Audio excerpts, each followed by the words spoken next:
Bonjour et bienvenue dans Je peux pas, j'ai podcast, le podcast qui décrypte les recettes gagnantes des podcasts à succès.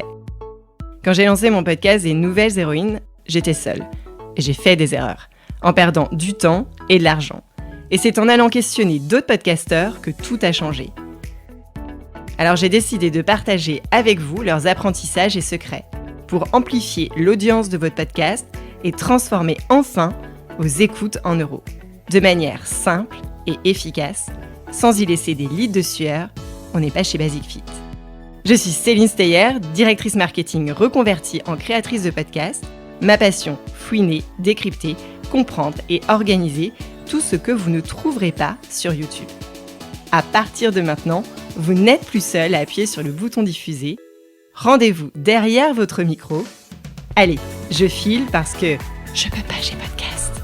Futurs podcasteurs ou podcasteurs aguerris, lâchez votre micro car je suis ravie de vous retrouver pour ce nouvel épisode du podcast Je peux pas, j'ai podcast avec un invité très spécial qui n'est pas podcasteur mais dont le métier est indispensable à nous les podcasteurs. J'ai nommé Dimitri Repérant, un coach voix, un amplificateur de voix et on va voir avec lui comment travailler sa voix. Qu'est-ce que cela signifie de poser sa voix quand on enregistre un podcast? Comment faire quand on a le débit d'Eminem et qu'on veut lancer son podcast? Voilà, c'est tout ce que nous allons découvrir et décrypter avec Dimitri. C'est bon Dimitri, t'es prêt? Ton micro est branché? Oui. À vous les studios, parfait. Et je vais te poser cette première question un peu métaphysique. Qu'est-ce que la voix? Qu'est-ce que la voix? Grande question. Alors moi je dirais d'abord la voix c'est ma vie, mais pour parler plus de la voix elle-même, la voix c'est du son et du sens. On ne peut pas enlever le sens du son. La voix c'est la matérialisation sonore de ce qui se passe à l'intérieur de nous. En fait on dit souvent que la voix est un outil. Moi je dis que c'est pas un outil, c'est un organe. C'est un organe, c'est une partie de nous, mais peut-être une des parties les plus intimes de nous. C'est ce qui nous permet de nous déployer dans le monde et, oserais-je dire, de pouvoir toucher en un instant des millions de personnes. En un instant, des millions de personnes peuvent nous connaître d'une façon extraordinaire comme aucune autre chose peut faire dans notre corps et sur cette terre. Donc la voix, c'est cet organe, c'est nous qui nous déployons et c'est la matérialisation sonore de ce monde intérieur. Voilà. Intéressant. Du coup, ça a complètement son sens quand on lance un podcast parce que du coup, moi, j'ai cette conviction profonde que c'est notre voix en premier qui va engager notre audience, quel que soit le sujet. Et j'ai cette conviction du coup, est-ce que tout le monde a une voix qui va engager? Ou comment est-ce qu'on va faire pour que notre voix engage? Alors, est-ce que tout le monde a une voix qui peut engager? Potentiellement, je le pense. Après, il y a des choses pathologiques, mais même les choses pathologiques peuvent se travailler avec différentes choses. Ça peut être un travail effectivement pratique, mais ça peut être aussi une chirurgie ou des choses comme ça. Mais disons qu'on a tous un potentiel. Maintenant, on utilise notre voix comme je disais, c'est la matérialisation sonore de ce qui se passe à l'intérieur. Et donc, ça raconte notre culture, ça raconte notre environnement, les personnes qui nous ont côtoyés, ça raconte nos émotions, ça raconte notre vision, notre façon de nous envisager et d'envisager les autres. Le son, c'est tout ça. Et donc, travailler la voix, c'est pas simplement travailler le son. On peut travailler le son, parce que pour créer du son, pour la partie sonore, il y a trois forces. Il y a le souffle, donc la voix vient de l'impulsion du souffle, au moment où on expire. Donc c'est le souffle qui vient au niveau des cordes. Les cordes vocales vont se contracter sur le passage du souffle, et donc les cordes vocales vont se mettre à vibrer, parce qu'elles cherchent à rester collées, et le souffle veut passer. Comme il y a une opposition entre ces deux forces, eh bien, il y a une création d'une énergie, l'énergie sonore en hertz. Et donc cette énergie, ensuite, donc c'est comme si c'était, en fait, la voix, le son, c'est comme si c'était de l'air comprimé par les cordes vocales. Et ensuite, eh bien, grâce justement à l'air, l'air va propager ce son en passant par un filtre. Et ce filtre peut tout changer. Donc il y a la création du son qu'on appelle la fréquence fondamentale qui est au niveau des cordes vocales. Mais ensuite, eh bien, c'est le filtre.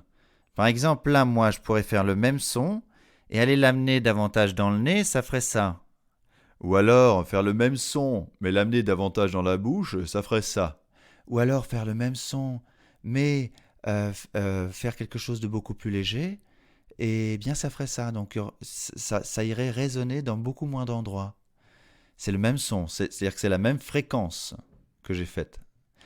Donc il y a ces 3 paramètres au niveau sonore sur lesquels on peut travailler. Mais après, pour maîtriser sa voix, il ne s'agit pas que de maîtriser ces 3 paramètres. En fait, il y a 3 écoutes, parce que la voix vient de l'écoute.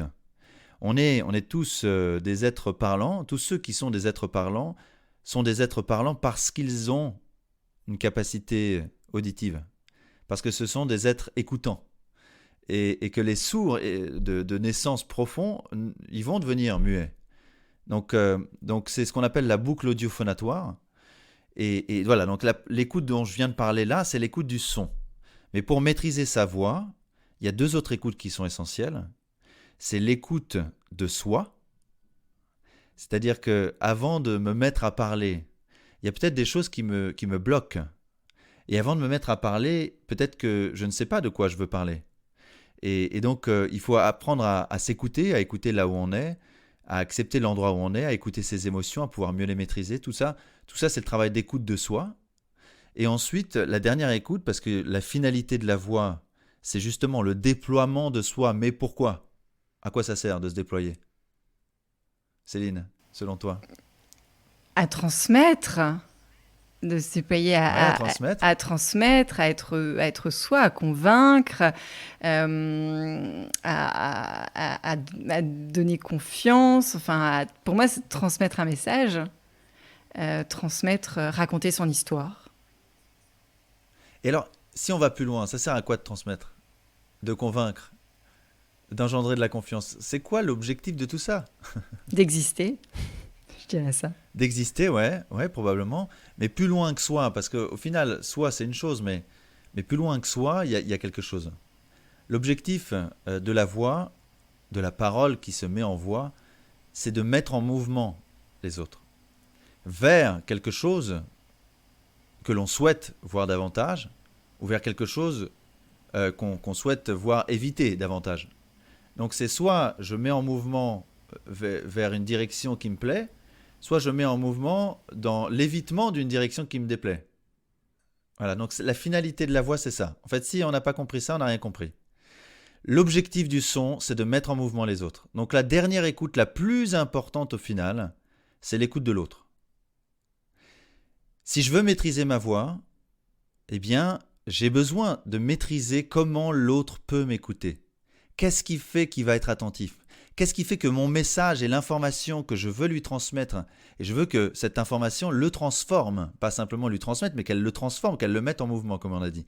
Si je veux ça, eh bien, j'ai besoin d'être à l'écoute des mécanismes, des façons qui font que le son et l'information va rentrer dans cette personne. Si la personne en face de moi, elle est chinoise et que moi je parle en français, eh bien, évidemment, je suis en train de perdre mon temps. Je ne maîtrise pas du tout ma voix.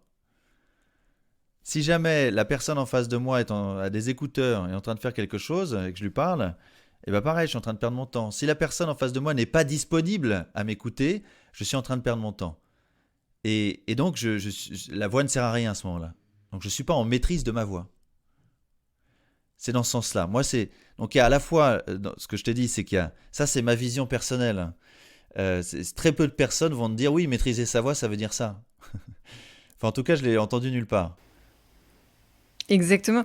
Non, mais c'est hyper intéressant parce que c'est vrai, quand on fait un podcast, on a cette transmission du message, mais effectivement, on a cette envie de mettre en action, de transformer la personne qui nous écoute. Donc ça, c'est un peu la finalité. Mais quand on est dans l'interview, dans le conversationnel, avec une autre personne qui n'est pas cette finalité, qui est l'invité, comme toi et moi, ou après, on va le voir dans un deuxième temps, quand par exemple, on raconte des histoires comme je fais dans le podcast des Nouvelles Héroïnes, où je n'ai pas en face l'enfant qui va écouter les histoires, etc., comment du coup on va se préparer et travailler sa voix? Qu'est-ce que ça veut dire? C'est quoi les conseils qu'on va se donner, que tu donnes aux podcasteurs qui sont dans cette phase d'interview, j'interview, et dans une autre phase où je raconte? Alors, dans l'interview, il y a deux choses. Alors, si on part de l'interview, l'important dans l'interview, c'est de mettre en avant la parole de l'autre. N'est-ce pas? Après, bien sûr qu'on va réagir, on va aller plus loin et que cette parole, la parole de l'autre, en fait, elle naît de l'interaction. C'est-à-dire qu'en fait, là, ma parole, ce que je suis en train de te dire à toi, ça m'appartient pas qu'à moi. Ça appartient aussi à toi et dans la relation, c'est ça qui se crée. C'est parce que j'ai jamais dit les choses telles quelles dans d'autres occasions. Je le dis toujours de façon différente. Donc c'est parce que c'est toi et moi qui sommes tous les deux là que les choses sont dites comme ça. Donc dans l'interview, c'est laisser de la place à l'autre. Donc il y a une voix qui va davantage permettre cette chose-là.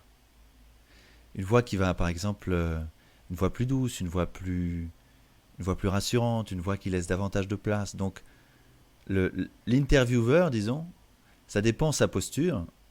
Il peut avoir une posture qui peut être justement de mise en retrait, de mise en avant de l'autre, ou alors une posture, parfois chez les journalistes, qui va être une posture un petit peu de confrontation. Et donc en fonction de tout ça, la voix, on va la travailler différemment. Donc c'est tout un travail, disons, à la fois de conscientisation et puis ensuite d'application. Donc si jamais je suis face à quelqu'un où je veux laisser de la place, moi j'ai une femme que j'aime beaucoup dans le podcast, c'est Anne Gecker. Du podcast Métamorphose. Du podcast Métamorphose. Anne Gecker, elle a cette voix très douce, presque de l'intimité, disons. Et donc cette voix très douce, elle ouvre de l'espace à la personne en face. Et on sent chez elle, dans sa façon d'utiliser sa voix, une ouverture. Et donc ça fait du bien aussi, ça. Et je pense que quand on fait un podcast, c'est important d'avoir cette capacité, d'avoir une voix qui va être moins, donc sur les trois forces, qui va être moins contractée au niveau des cordes vocales. Ça va être plus léger, la contraction. Il y a du souffle qui passe, mais la contraction des cordes vocales n'est pas très importante. Après, si jamais j'augmente la contraction avec le même souffle, ça fait ça. Si jamais je l'augmente encore, ça fait ça. Donc tout ça, c'est des choses à travailler en conscience, alors avec quelqu'un, seul, en écoutant les autres. Comme je le disais, il y a 3 écoutes, hein. Et donc c'est vraiment l'écoute qui fait qu'on a une voix. Donc on peut s'inspirer en écoutant, en essayant de reproduire. Et par notre oreille, on a été en capacité de créer notre propre voix. Donc on est souvent en capacité de créer beaucoup plus de voix qu'on ne le pense. Donc ça, c'est une chose. Maintenant, si on parle de l'adaptation, tu disais aussi dans la question de l'histoire, et bien toi, quand tu parles à des gens qui ne sont pas là, c'est la même chose pour monsieur Emmanuel Macron, notre cher président, quand il est en interview et qu'il ne voit pas qu'il n'est pas en interview, pardon, qu'il est dans retransmission, tu vois, face caméra, allocution du président. Il ne voit pas les personnes pour qui il parle. C'est-à-dire, moi je pense, un de ses problèmes, parce qu'il a du mal à imaginer. Et que souvent, du coup, ses allocutions sont pas, moi je trouve, géniales. Et qu'il a eu, beaucoup plus que d'autres présidents, la tendance à faire des interviews à l'intérieur de l'Élysée avec des journalistes. Parce qu'à ce moment-là, il est beaucoup plus vivant. Mais reprenons les choses. Ce qui est important quand tu es face caméra ou que tu es face micro, c'est que tu projettes, que tu t'imagines pour qui tu parles. Si tu as des enfants, tes enfants. Si c'est ta nièce, c'est ta nièce. Si c'est des cousines, si c'est une bande de petits-enfants différents que tu connais, et que tu les imagines devant toi, en fait. Et si tu les imagines, ta voix va se transformer. Elle va aller dans une façon. Et après, évidemment, tout ça, encore une fois, ça se travaille. Ça s'exerce.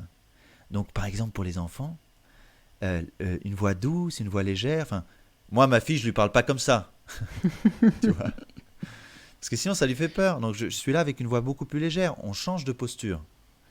Et on a cette capacité multiposturale avec notre voix. C'est un organe tellement mobile qu'on peut jouer avec. Enfin, voilà, je pourrais faire une voix comme ça. Je pourrais faire une voix comme ça. Ça c'est dans mon instrument, c'est naturel aussi, hein, ça fait partie de mon instrument. Ou alors je pourrais faire une voix comme ça, ou alors je pourrais faire carrément une voix comme ça. Ou alors je pourrais faire une voix comme ça. Tu vois, quand toi tu dis je peux pas, j'ai podcast. Eh bien, quand tu dis ça, bah, c'est ça, tu prends une posture un peu du secret, un peu on m'a demandé ça peut-être dans une salle où j'ai pas le droit de le dire. Enfin bref, on s'imagine, on projette sur cette voix quelque chose, une situation. Parce que chaque posture correspond à certaines situations. Donc quand on parle à des enfants et quand l'on raconte une histoire, on a à la fois besoin, à mon sens, de beaucoup particuler et d'avoir une voix un petit peu comme ça, très soufflée, très, très douce, tu vois. Ouais, presque espiègle. Tu vois, et ça les emmène quelque part. Et après, qu'elles puissent aussi bouger, tu vois, avoir une voix un peu mélodieuse. D'ailleurs, ça a été montré, c'est pourquoi on a tous ce langage un peu débile, entre guillemets, quand on parle à des enfants bébés. Bon, alors, comment ça va? Mais alors, il va bien? Alors comment ça va, ma chérie? Ah, tu vas avoir ce truc où on bouge sans arrêt et les gens à côté se disent, oh là, qu'est-ce qu'il est con ou conne celle-là. Et bien, pourquoi on a ça? Parce que ça fait rentrer dans l'oreille de l'enfant, des études scientifiques ont découvert ça, que c'est utile justement dans le développement du langage. Parce qu'on fait rentrer énormément de sonorités. Et donc on amplifie la palette, par exemple. Donc il y a aussi ça, les enfants ils sont encore dans ça. Donc si on joue avec sa voix et qu'on bouge davantage, qu'on est davantage mélodieux, eh bien ça leur plaît davantage. Voilà. Donc ça c'est pour toi, pour des histoires, pour les nouvelles héroïnes. Et après, pour la question du travail vocal, peut-être, ça peut être utile pour tous ceux qui nous écoutent. En fait, donc, je disais, il y a trois forces. Hein. L'impulsion du souffle, donc la respiration. Ensuite, il y a la contraction des cordes vocales et puis les espaces de résonance. Le souffle, c'est vraiment le carburant de la voix. Sans souffle, il n'y a pas de voix. Je disais ça, la voix, c'est de l'air comprimé. Mais s'il n'y a pas d'air, il n'y a pas de voix. Donc travailler son souffle, c'est primordial. Et comment tu le travailles, ce souffle, Dimitri? Alors, comment faire? Alors, la première chose que je peux dire, c'est que souvent, on a un mauvais souffle et beaucoup de personnes respirent très mal pour une raison très, très, très simple. C'est qu'elles gardent leur ventre serré. En serrant le ventre, en ayant le ventre rentré, tu sais, on dit aux hommes et aux femmes, tout le monde maintenant rentre le ventre et on veut avoir le ventre plat, très important pour la silhouette parce que c'est beau, machin. Ouais, d'accord, mais en fait, en ayant le ventre plat, en le rentrant comme ça, en ayant ce truc où on tient notre ventre, qu'est-ce qu'on fait? On bloque le passage pour le diaphragme. Le diaphragme, tu vois ce que c'est? Tu sais ce que c'est? Oui. Donc oui. Donc pour ceux qui ne savent pas, le diaphragme, c'est ce muscle transverse qui fait la jonction entre les organes du haut, les poumons, le cœur, et les organes du bas, les viscères, enfin voilà, tout ce qu'il y a dans le ventre. Et entre les deux, donc il y a cette membrane qui est attachée comme ça aux côtes. C'est un peu comme une coupole ou une double coupole, une double hémisphère. Et donc le diaphragme, c'est le muscle le plus important dans la respiration. Les poumons, c'est en fait des contenants. Sans les muscles, ils ne se remplissent pas. Et le diaphragme, c'est le moteur le plus important. Le diaphragme, qu'est-ce qu'il fait? Quand on inspire, en fait, lui, il va en fait s'abaisser, va se contracter et il va s'abaisser. Et il va assurer comme ça l'expansion de la cage thoracique et créer une dépression dans les poumons qui va entraîner la rentrée de l'air, l'inspiration. Et donc, au niveau musculaire, il a besoin de descendre. Si jamais j'ai mon ventre rentré ou que j'ai le ventre serré, les abdos serrés, qu'est-ce qui va se passer? En fait, le diaphragme va être bloqué, il ne va pas pouvoir descendre. Et plus le diaphragme descend, plus je remplis mes poumons. Donc déjà, la première chose, c'est détendre son ventre. Respirer en détendant son ventre. Si déjà on s'exerce à reprendre la mécanique juste de l'inspiration, en détendant son ventre, on va augmenter son carburant et du coup, on va pouvoir avoir une voix qui va être davantage soutenue par le souffle et donc davantage plus belle, plus sonore, plus endurante. Ensuite, ce que je peux expliquer aussi, c'est que dans l'expiration, parce que nous, on parle et on vocalise sur l'expiration, il y a un geste musculaire à prendre. C'est aussi les muscles qui vont permettre de faire sortir le souffle. Alors, le diaphragme, lui, à l'expiration, il va remonter. Le travail d'un chanteur lyrique, c'est d'empêcher qu'il remonte trop vite.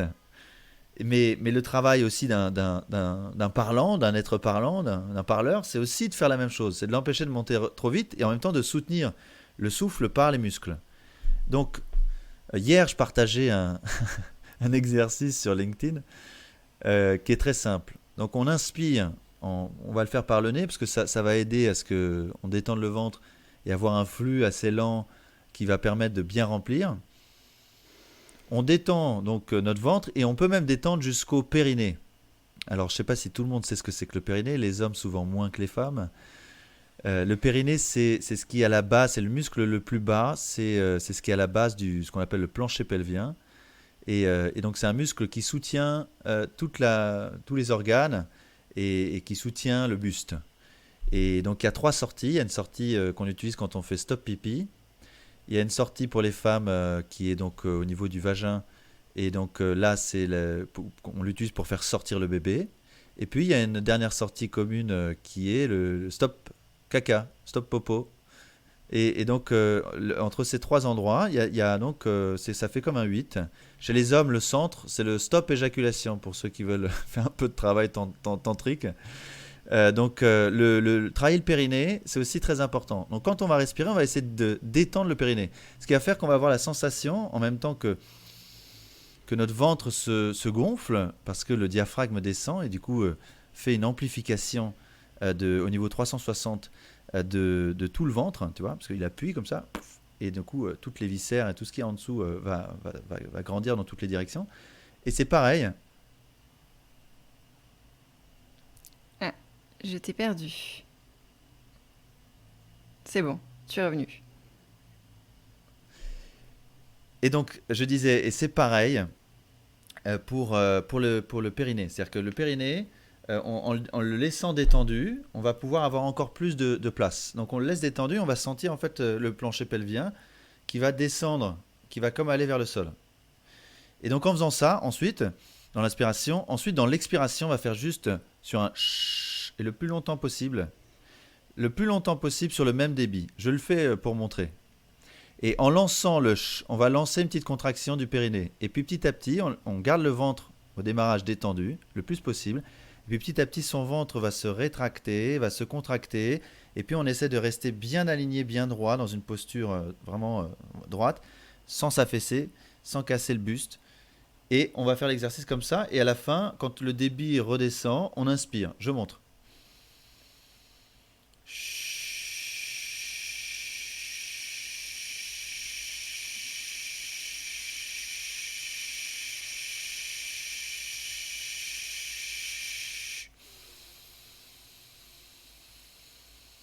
Et donc, une fois que voilà, là, le débit commençait à redescendre, tac, tout de suite j'arrête et je réinspire.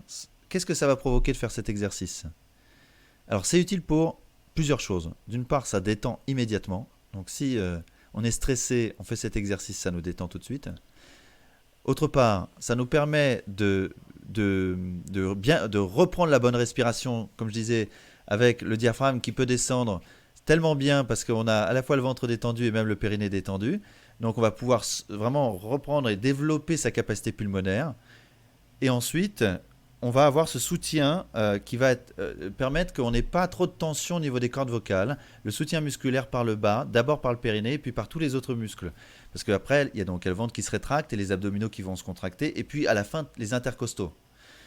Et en faisant ça régulièrement, on va augmenter notre capacité. On va permettre d'avoir une voix qui va être beaucoup plus sur le souffle. Tu sens ma voix, elle est sur le souffle constamment. Il n'y a pas de moment où ça coupe le souffle, tu vois, où je fais d'un coup, il y a une sorte de... Non, tout le temps du souffle, et c'est ce qui fait que c'est beau. C'est ce qui fait que c'est beau, parce que la richesse du timbre, elle est transmise.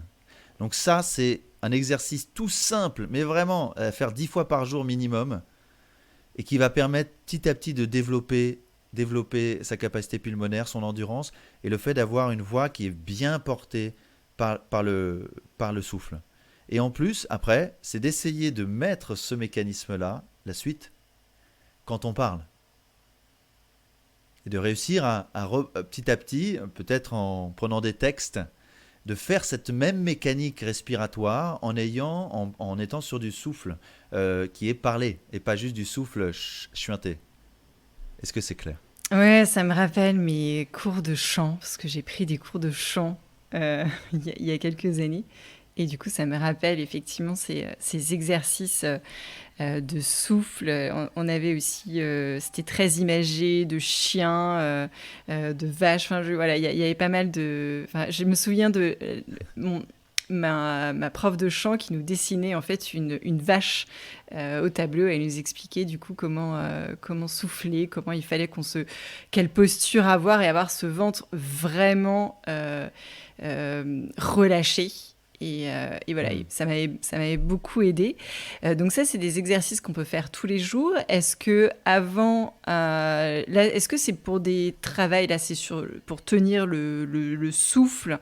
Et justement, moi, généralement, quand j'enregistre mes textes pour le podcast, à un moment donné, je sature. Donc je suis obligée de reprendre, de faire une pause, voilà. Sur la partie diction, est-ce qu'il y a des exercices aussi à faire? Parce c'est vrai que le podcast, l'audio, il y a une sorte de tue-l'amour quand la voix, on ne comprend pas, quand ça va très vite, quand la personne mâche ses mots. Et surtout, il y a aussi quelques podcasteurs qui n'aiment pas du tout leur voix. Donc, est-ce que déjà, dans un premier temps, il y a des exercices de diction pour être compris par tous? Alors, la diction, c'est simple. C'est pas simple. Parce que ça s'adapte à chaque personne. Chaque personne peut avoir plus ou moins des problématiques sur une certaine articulation ou une autre. Donc après, il s'agit que de voir quel type de son, parce qu'il y a certaines personnes qui ont du mal avec certains sons. Donc ça, c'est quand on a déjà une problématique de diction. Donc là, on essaie de voir où est-ce que j'ai un problème, si c'est sur les ch, si c'est sur les f, si c'est sur les, je sais pas, les p, les t, les k. Enfin voilà, d'essayer de voir où est-ce que j'ai des problèmes. Et ensuite, après, de faire des exercices. Alors il y a plein d'exercices qu'on peut trouver facilement sur Internet. Il y a un petit bouquin que moi j'utilise régulièrement qui s'appelle Kiki la cocotte, où il y a 160 phrases pour s'amuser à bien articuler. Ça coûte 2,90 € et c'est un mini bouquin. Et dedans, il y a plein de phrases différentes. Alors, quoi qu'il en soit, on peut toujours améliorer sa capacité articulatoire et permettre d'aller plus vite, d'être plus virtuose. Même moi. Et donc après, comment travailler? Soit on va prendre ce genre de texte et puis on va le faire directement comme ça à la voix sans avoir d'obstacle. Par exemple, qu'est-ce que je peux dire? Voici 6 chasseurs se séchant, sachant chasser sans chien. Celui-là. Et puis on l'accélère. Voici 6 chasseurs se séchant, sachant chasser sans chien. Et puis on l'accélère. Voici 6 chasseurs se séchant, sachant chasser sans chien. Et donc, à force, on va apprendre à pouvoir faire les S, les H à la suite, sans problème, par exemple. Mais si on a envie de... Parce que ça, c'est sans obstruction. Après, on peut avoir des obstructions. Il y a l'exercice très connu où on met un stylo ou je sais pas, un crayon dans la bouche qui permet d'avoir une obstruction. Alors, ce qui n'est pas idéal avec ce truc-là, c'est que justement, la langue, elle ne peut pas faire son travail. Et la langue, c'est 90%, même peut-être plus que 90% de toutes les voyelles et toutes les consonnes. Et donc, si on apprend aussi à mieux utiliser sa langue, ça peut être bien. Donc, pour ça, il y a des outils. On peut prendre, par exemple, un petit bouchon. Au lieu de prendre un stylo ou un crayon, on va prendre un bouchon de liège qu'on va couper en deux. Et on va même le couper sur la hauteur. Tu vois, donc de faire que c'est un quart de bouchon. Et on va le mettre comme ça entre nos dents. Ce qui fait que ça ne va pas gêner notre langue. Et en même temps, ça va créer une sorte d'obstruction qui va nous obliger à articuler davantage. Donc, l'important, c'est de s'exercer aux endroits où on sent qu'on a des problématiques. Maintenant, ça, c'est des exercices à faire et une pratique. Ce n'est pas juste avant de passer. Mais au moment, si jamais on va passer juste avant, on peut faire quelques petits exercices. Par exemple, On peut faire l'exercice de respiration dont j'ai parlé. On peut faire l'exercice du petit chien. Toi, tu parlais des trucs pour réveiller le diaphragme, donc les petites images. Donc, le petit chien, ça va réveiller le diaphragme. Mais c'est vraiment inspiration, expiration, inspiration, expiration. C'est pas j'expire, j'expire, j'expire, mais et donc ça va permettre de réveiller. Après, c'est pas terrible de le faire très longtemps parce que ça assèche les cordes vocales à cause de parce qu'on fait ce son un peu qui serre. Bref, c'est pas terrible à faire longtemps, mais juste pour le réveil. Ensuite, on peut faire un petit moteur comme ça. Ça, c'est pour réveiller les cordes vocales en douceur. Avec des petites sirènes, comme on veut. Voilà, comme ça. Si on n'arrive pas à faire... on peut faire sur... C'est pareil, hein, parce qu'il y a certaines personnes qui n'arrivent pas. Alors, après quelques exercices, après quelques cours, ça peut être facile à faire, mais pour certains au début, c'est j'y arrive pas. Donc, vous pouvez faire sur sur un c'est pareil. Après, on peut, pour l'articulation, faire des mamami momu, mamami momu. Voilà, les enchaînements sur des mamami momu. Après, nanoni nonu, vavevivovu, zazozizozu, dadodidodu, kakekikoku. Pareil sur une note ou sur une descente. Mamami momu, comme ça. Mamami momu, ou une montée, pour exercer la voix. Et le faire sur plusieurs... voilà. Après, là, toutes les consonnes que j'ai utilisées sont des consonnes qu'on dit voisées. Parce que si je fais ça, ceci, ceci, eh ben, il y a plein d'endroits où ça fait pas de voix. C'est que du bruit. Alors que si j'ajoute le son, ça fait zzz. C'est la même forme, mais sauf qu'avec un son, ça fait un Z. Donc, plutôt se concentrer à utiliser les consonnes voisées quand on fait les exercices. Et après, on peut faire des sirènes sur des A, des I. Ah, tranquille, sans aller dans les trop graves ni trop les aigus. Ça, c'est pour s'échauffer rapidement. On peut le faire sur bouche fermée. Ou sur gna gna gna. C'est-à-dire que ça va dans le nez, la bouche ouverte, mais dans le nez. Voilà. Ou on peut aussi, pour trouver davantage une voix qui va être en poitrine et qui va être plus résonante, comme là, moi, j'ai une voix qui est résonante en poitrine.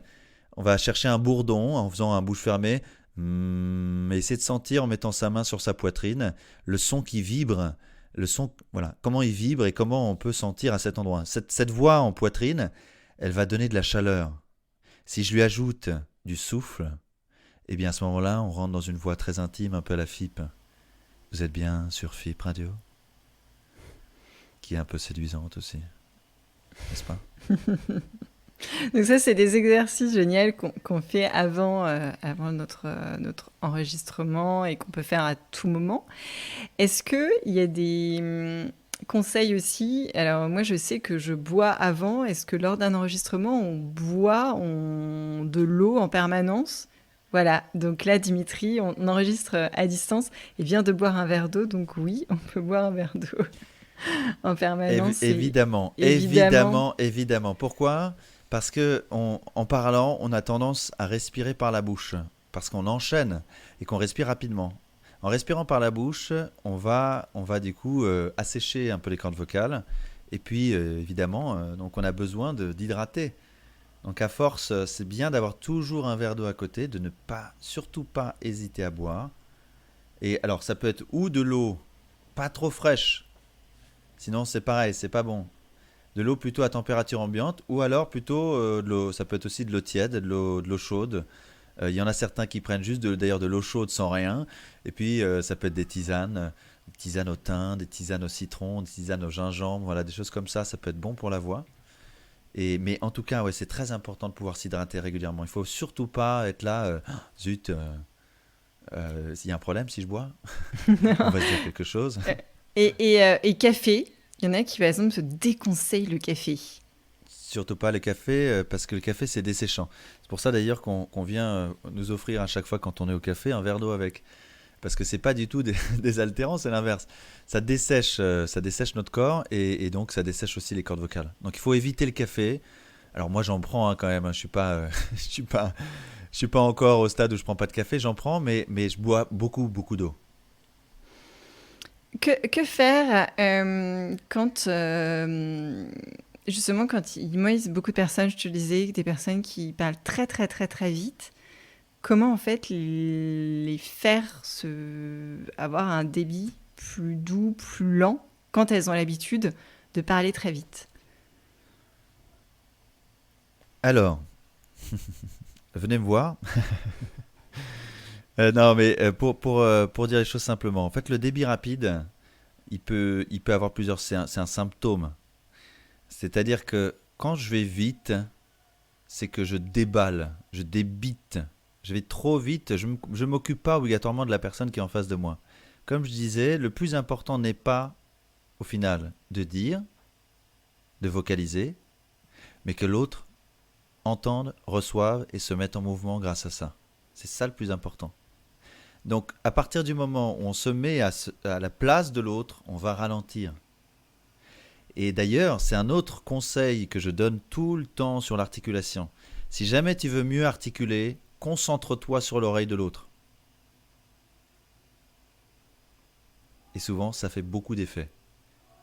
Parce que si je me concentre à être compris, eh bien, mon corps va faire l'effort. Si jamais je vois une barrière, eh bien, mon corps va faire l'effort pour la sauter. C'est pareil. Si je vois l'objectif, si je vois où est-ce que je veux arriver, c'est-à-dire où est-ce que ma voix doit rentrer donc dans l'oreille de la personne, dans son cerveau, et que ce message soit compréhensible, et que ça puisse transformer cette personne, comme là, moi, je te donne tout ça, là. Je te le donne à toi, bien sûr, mais aussi à tous ceux qui vont écouter ton podcast. Je leur donne, je vous le donne. Pour qu'on J'ai se envie que ça vous transforme. mette en mouvement. Exactement. Exactement. J'ai envie que ça vous mette en mouvement. J'ai pas envie qu'à la fin, ok, super, bon, merci, au revoir. Alors que ça vous mette en mouvement. Moi, ma mission, c'est pas que vous venez, que les gens viennent à moi. C'est qu'ils viennent à la voix, qu'ils osent déployer leur voix, qu'ils amplifient ce qu'ils ont et qu'ils le donnent davantage au monde. Et ensuite, eh bien, j'aide des personnes dans ça. Mais ma mission, elle est beaucoup plus large que le fait d'avoir des clients, tu vois.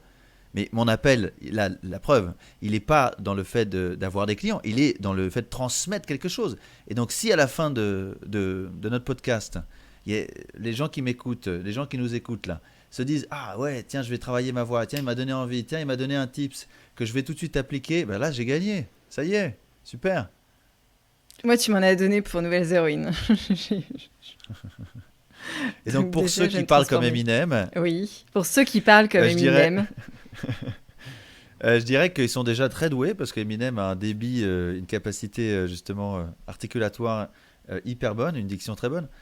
Mais que s'ils parlent comme Eminem, qu'ils fassent des podcasts sur le rap ou sur des sujets street. Ou alors qu'ils changent de voix parce qu'en fait notre voix c'est notre culture, comme je le disais tout à l'heure. Et donc on peut transformer notre culture. On peut perdre notre accent. Et toutes les personnes qui ne perdent pas leur accent ont décidé de ne pas perdre leur accent. Inconsciemment, la plupart du temps, et parfois consciemment. Oui, et ça c'est très intéressant parce que tu vois, moi je suis alsacienne, donc là tu n'entends pas forcément que je suis alsacienne, mais au contact de mes parents, qui vivent toujours en Alsace, ou de mes amis en Alsace, je reprends toute l'intonation alsacienne et mon mari me dit quand tu es en Alsace, j'entends une alsacienne. Donc effectivement, c'est parce que j'écoute les autres, donc ça change ma voix. Tout à fait. Et quand on n'aime pas sa voix, eh bien à ce moment-là, alors il y a plusieurs raisons à ça. La première raison, c'est souvent qu'on n'a pas pris l'habitude d'entendre notre miroir vocal. C'est-à-dire que beaucoup de personnes ont grandi sans entendre la voix que les autres entendaient d'eux. Et donc ça fait un choc. Parce que comme la perception intérieure de notre voix et la perception extérieure est complètement différente, et je ne vais pas expliquer pourquoi ici, mais à cause de ça, au moment où on entend pour la première fois notre voix enregistrée, on est là, mais c'est quoi cette voix quoi ? Et donc il y a énormément de générations qui ont découvert avec l'enregistrement leur voix, et donc c'était le choc total. Et c'est vrai que beaucoup de podcasteurs ont du mal à écouter leur premier enregistrement parce qu'ils ont peur de s'écouter, ou même quand tu envoies des invités ne veulent pas écouter parce qu'ils n'aiment pas s'entendre, ils veulent pas s'entendre. Ouais. Alors heureusement dans les nouvelles générations, ça va beaucoup changer parce que justement l'image, en fait aujourd'hui les jeunes générations, puis bon un peu avant quand même, apprennent à vivre avec leur image, d'ailleurs un peu trop. C'est-à-dire que souvent, ils s'oublient dans leur image. Mais ils apprennent aussi à avoir cette perception non seulement d'images, hein, je parle d'images sonores, mais aussi d'images visuelles. Donc, ils ont à la fois la perception physique, ah ok, comment je suis en photo, ah, mon miroir, machin, mais aussi comment on m'entend. Et ma fille, enfin, je ne sais pas si tu as des enfants, mais je lui ai fait écouter tout le temps, depuis qu'elle est petite, des enregistrements vidéo d'elle. Et donc, elle a l'habitude de s'entendre. C'est-à-dire que moi, par exemple, quand je m'entends, il n'y a jamais une fois où je me dis, mais c'est quoi cette voix? Jamais. Parce que j'ai pris tellement l'habitude depuis que je suis petit à m'enregistrer et à m'écouter que c'est rentré dans le système, tu vois. Le travail de la voix, c'est un travail, c'est une pratique. En fait, on est tous experts de la voix. Je sais pas, depuis qu'on est tout petit, en fait, on vocalise. Hein. Mais depuis qu'on a 2 ans, on apprend à former ces phonèmes et à créer un langage. Donc, au final, il faut se dire que la plupart des gens n'ont jamais passé une seule journée sans vocaliser. Donc, la voix, en fait, c'est simplement un organe qui est méconnu, délaissé, parce qu'on n'y pense pas tellement, en fait, c'est dans notre vie. Et qu'on ne pense pas au fait qu'on peut l'améliorer, la travailler d'une meilleure manière, mais plutôt on a une voix sous influence. C'est-à-dire que notre voix, comme je disais, elle a été influencée et créée par notre environnement, notre culture et tout ça. Et donc on peut se réapproprier notre voix, donc de remettre de la conscience dessus, mais après, l'important, c'est que cette voix, elle soit dans une intention qui soit une intention de connexion. Et tu vois, ma voix là, je pourrais être sur une voix qui en fait serait une voix qui s'écoute, et il y a des gens qui sont dans une discussion avec d'autres et en fait sont pas en fait en connexion avec les gens, mais en train de s'écouter, parler. Tu as entendu là? Et, do- et donc et donc Anne, elle a cette chose où à la fois elle a une voix qui petit à petit, elle l'a pas travaillé. Hein, je lui ai demandé, elle l'a pas travaillé avec quelqu'un. C'est à force. Mais si on écoute ses premiers podcasts et ses podcasts actuels, elle a une voix qui est descendue. Elle s'est comme incarnée charnellement. Ça, c'est ce qui lui donne aussi quelque chose de beaucoup plus chaud, beaucoup moins. Tu vois, au départ, elle était un petit peu comme ça. Bonjour, c'est Anne Gecker, très très léger. Et puis maintenant, elle a quelque chose d'un peu plus chaud, plus présent, plus femme en fait, moins enfant, plus femme, c'est dans les colorations. Et donc, mais elle a gardé cette douceur. Donc au niveau de la contraction des cordes vocales, elle a ce souffle qui passe. Donc elle a cette douceur qui fait qu'on est dans l'intime, on est dans une conversation. Et ça, c'est parfait pour le podcast. Alors après, il y a certains podcasts comme celui de Laurent Broy, il était une fois l'entrepreneur, où là il fait rentrer, c'est pas de l'intimité, c'est pas de l'interview. Hein. Donc à ce moment-là, il y a besoin d'une voix qui soit plus impliquée, évidemment. Mais en tout cas, dans l'interview, je trouve que c'est une des meilleures, tu vois. Elle a cette chose où on est avec elle, on a l'impression d'être à l'intérieur du studio de métamorphose, dans cette intimité en fait. Mais ce qui joue aussi beaucoup, c'est son environnement. C'est-à-dire que ta voix, tu n'as pas la même voix. Par exemple, moi, là, en distanciel, si on était tous les deux en studio, en présentiel, dans des fauteuils, face à face, il y aurait une autre posture, j'aurais aussi une autre voix. Enfin, je pense que l'environnement, moi, je vois vraiment la différence quand j'enregistre en studio et là, depuis mon salon. C'est pas du tout la même posture et la même voix. Et du coup, c'est une autre chose que je transmets via l'interview. En tout cas, j'ai ce sentiment. Et c'est vrai que c'est Anne-Laure Baratin de Genre de Fille qui me disait qu'elle voyait vraiment une différence depuis qu'elle était passée en présentiel pour interviewer ses invités. Pour elle, il y avait effectivement cette complicité qui lui permettait en fait de jouer un peu sur sa voix, d'être plus copine. Enfin voilà, il y avait quelque chose de plus sympa aussi à entendre pour les auditeurs. Ouais. Ouais. Et puis un truc sympa à faire aussi, bon, moi, enfin, je peux apprendre aux gens à faire une voix qui engendre de la confiance, je peux apprendre aux gens à faire une voix qui engendre de la sympathie. Je vais juste donner un petit tips qui permet de créer de l'ouverture et de la connexion immédiatement. Il suffit, là, depuis que je parle, de rajouter un sourire dans sa voix, juste en fait de sourire en même temps que je parle, et les gens vont le sentir à l'écoute. Et donc tout de suite, ça va les ouvrir, quelle que soit la sonorité, ça va les ouvrir. Voilà, Exactement. Ça, si vous voulez mieux connecter, souriez. Souriez, ouais, très bon tips. Merci beaucoup pour ce tips et tous les très bons conseils pour travailler sa voix. Une dernière chose à ajouter ou clap de fin? Amusez-vous, jouez avec votre voix. Le plus important, c'est que vous soyez en amour. Soyez doux avec votre voix, ne forcez pas, faites-vous plaisir. Et explorez cet instrument extraordinaire. Jouez, imitez des choses, écoutez, imitez. Jouez, jouez, jouez, jouez, jouez. Super, merci beaucoup Dimitri. Avec grand plaisir.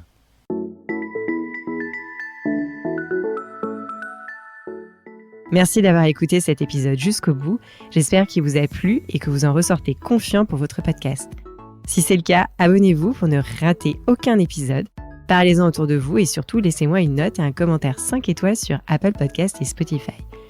N'oubliez pas de le partager à vos amis dans le podcast. Chaque nouvel auditeur est une victoire. Si vous êtes en pleine réflexion sur votre podcast, vous pouvez me contacter sur LinkedIn ou par email cece.steyr@gmail.com. Allez, je file parce que je peux pas, j'ai pas de